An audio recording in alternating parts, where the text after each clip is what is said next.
എല്ലാ രാത്രിയിലെയും അത്താഴം പോലും ഒരു യുദ്ധം പോലെയായിരുന്ന വിചിത്രമായൊരു ബസ്തിയായിരുന്നു അത്. അവിടെ മാംസം കിട്ടാൻ ആളുകൾ മണിക്കൂറുകളോളം നീണ്ട നിരയിൽ കാത്തുനിൽക്കും.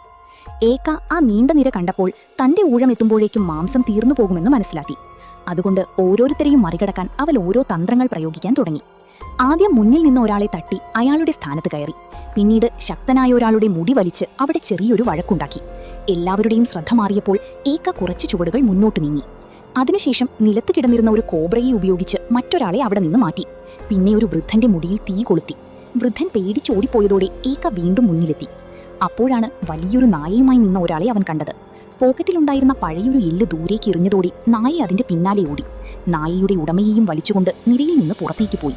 ഇനിയും ആളുകൾ ബാക്കിയുണ്ടായിരുന്നു. അപ്പോൾ ഏക്ക ഒരു വലിയ ശംഖെടുത്ത് ശക്തമായി ഊതി. ശബ്ദം കേട്ട് ആളുകൾ പരിഭ്രാന്തരായി ഓടിത്തുടങ്ങി. ആ അവസരം മുതലെടുത്ത് അവൻ വീണ്ടും മുന്നിലേക്ക് കയറി. അവസാനം ഒരു മനുഷ്യന്റെ ബനിയന്റെ കയർ മുറിച്ച് അയാളെ അവിടെ നിന്ന് ഓടിച്ചു. താഴെ വീണ തുണിയെടുത്ത് ഷർട്ടിനുള്ളിൽ തിരികെ വെച്ച് ഗർഭിണിയായ സ്ത്രീയെ പോലെ അഭിനയിച്ചു. ആരും സംശയിക്കാതെ ഒടുവിൽ ഏക്ക നിരയിലെ ഏറ്റവും മുന്നിലെത്തി.